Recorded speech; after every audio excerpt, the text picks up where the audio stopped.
Olá, meu querido ouvinte, aqui é o pastor Vanderlei Campos e hoje eu quero falar com você um assunto muito importante. Quero falar com você sobre antes do púlpito. Isso mesmo, antes do púlpito. Lá em Jeremias, no capítulo 2, versículos 1 e 2, é o texto que teremos como base aqui. Lá diz assim: "E veio a mim a palavra do Senhor, dizendo: vai e clama aos ouvidos de Jerusalém, dizendo: assim diz o Senhor, lembro-me de ti, da piedade da tua mocidade e do amor do teu noivado, quando me seguias no deserto, numa terra que não se semeava." Meus queridos, quando uma congregação senta para ouvir um pregador no púlpito, ela não imagina o que já aconteceu antes daquele momento.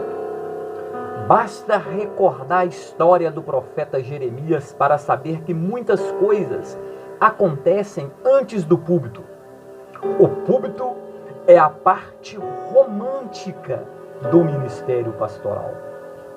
O que vem antes do púlpito são os espinhos deste ministério. Jeremias fez tudo o que podia para não ter um púlpito. Ele disse: eis que não sei falar, porque não passo de uma criança. Mas Deus lhe disse em resposta: antes que eu te formasse no ventre materno, eu te conheci, e antes que saíste da madre, te consagrei e te constituí profeta entre nações. Não temas diante deles, porque eu sou contigo, diz lá o versículo 5 e versículo 8. E o versículo 9 diz: eis que ponho na tua boca as minhas palavras. O pregador que usa o seu púlpito com responsabilidade sabe que existem fatos que lhe dão autoridade na pregação. Vamos citar alguns desses fatos para que os pregadores que têm um púlpito façam uma autocrítica do seu ministério. O primeiro fato é que antes do púlpito há um chamado. Não é o púlpito que faz o pregador. É o pregador que dignifica o púlpito. O pregador não acontece por acaso. Deus chama o pregador para ser sua boca. E Deus fala por intermédio dele. Deus chama quem Ele quer e como Ele quer para ser o seu pregador. O profeta Amós, ele disse lá no capítulo 7, versículo 14 e 15, ele diz: eu não sou profeta, nem discípulo de profeta, mas boiadeiro e colhedor de sicômoros. Mas o Senhor me tirou de após o gado e disse: vai e profetiza ao povo de Israel. Deus não está à procura de grandes oradores. Os grandes oradores não têm púlpito. Eles querem mesmo uma tribuna. Deus precisa de homens de púlpito e não de homens de tribuna. O púlpito é algo que está relacionado diretamente com a palavra de Deus. Infelizmente, por total ignorância da história da pregação e da teologia do púlpito, as igrejas estão trocando o seu púlpito pelo palco onde tudo pode acontecer. Acontece desde a pregação da palavra até exibições de música, teatro, coreografia e balcão de vendas de livros e CDs. Somente entende o púlpito quem recebeu o chamado para o ministério da pregação. O segundo fato é que antes do púlpito há um preparo. A igreja não pode ceder o púlpito para qualquer pregador. Ela precisa saber quem é o homem, quem é a mulher que irá ministrar a palavra de Deus no seu púlpito. Paulo diz que seja quem deseja o episcopado. O homem que usará o púlpito não pode ser neófito, isto é, não pode ser pessoa imatura. O preparo antes do púlpito envolve conhecimento das doutrinas cristãs, conhecimento das necessidades humanas, conhecimento da história da igreja e conhecimento das técnicas da pregação. Não basta para o pregador um curso de bacharel em teologia, um mestrado, um doutorado.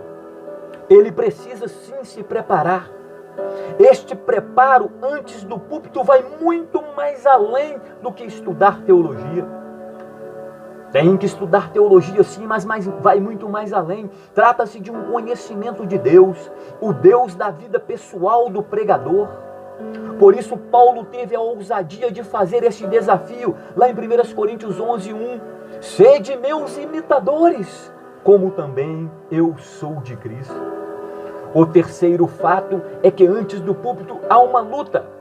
Pregador que usa o púlpito antes de ter enfrentado uma luta espiritual não pode ser considerado pregador. Ele pode ser um excelente orador, conhecedor de todas as regras da oratória, mas não um pregador. Um pregador tem querigma, mensagem e não discurso. Satanás não gasta o seu tempo com discurso.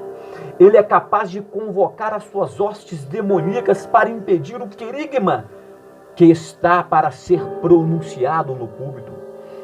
Essa luta de Satanás com o pregador acontece antes do púlpito.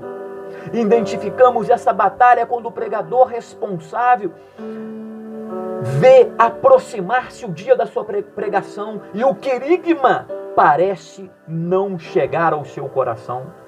Um bom exemplo dessa luta antes do púlpito é a história de Moisés no Monte Horebe. Deus fala a Moisés: vem agora e eu te enviarei a Faraó para que te livres o meu povo, aos filhos de Israel do Egito. Então disse Moisés: quem sou eu para ir a Faraó?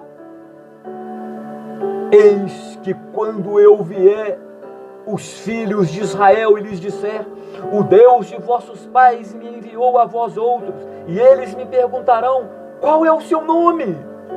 Que lhes dirás? Disse Deus a Moisés: eu sou o que sou. Eu sou, me enviou a vós outros. Está lá em Êxodo capítulo 3, versículo 13. Queridos, essa luta de Moisés para aceitar a sua missão de libertador corresponde à luta do pregador com Satanás antes do púlpito. O quarto fato é que antes do púlpito há uma paixão. O púlpito é lugar dos apaixonados pelas almas perdidas. Paulo declarou enfaticamente: se anuncio o evangelho, não tenho de que me gloriar, pois sobre mim pesa essa obrigação. Porque ai de mim se não pregar o evangelho, 1 Coríntios 9:16. Antes do púlpito, o pregador é como um garimpeiro que busca pedras preciosas nas páginas da Sagrada Escritura para enriquecer aos pobres de almas que andam sem destino pelos caminhos da vida. A pregação do púlpito é o desabrochar de um coração cheio de amor pelas multidões aflitas, exaustas, como ovelha que não tem pastor. Púlpito não é lugar de políticos. Eles têm os seus palanques eleitorais. Também não é lugar de astros. Eles têm o seu palco e o seu fã-clube para aplaudi-los. Púlpito é para pessoas que amam a Deus de todo o coração, de toda a sua alma, de toda a força e de todo o seu entendimento.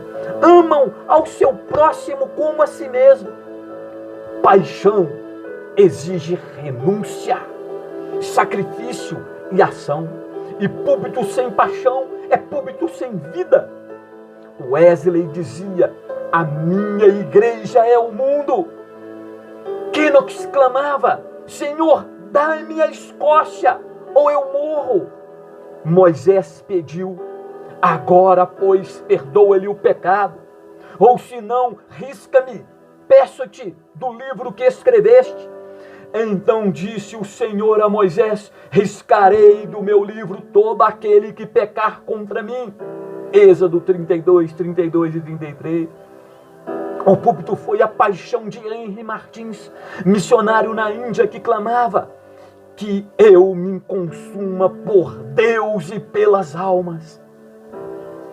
É hora de restaurar o púlpito nos nossos cultos de nossas igrejas.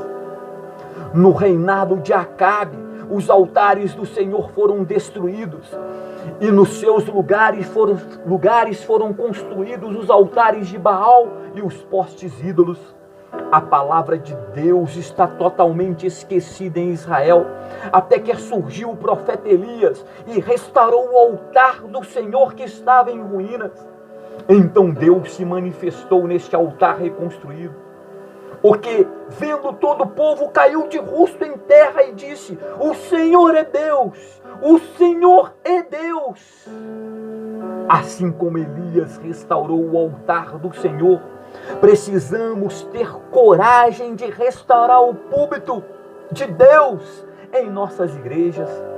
Eliseu, acompanhando os pastores de Elias até o seu arrebatamento, tomou o manto que Elias lhe deixara cair, feriu as águas do Jordão e disse: onde está o Deus de Elias? Sabe que os púlpitos do Senhor estão em ruínas? Podemos mudar a tônica da pergunta de Eliseu e clamar: onde estão os Elias de Deus que se dispõem a enfrentar os Acabes e profetas de Baal nos dias de hoje, restaurando o nosso púlpito, tão banalizado pela mídia do evangelicalismo? Que seja eu, que seja você, o que vamos mudar esta história. Que Deus te abençoe grandemente. Um beijo aí no teu coração.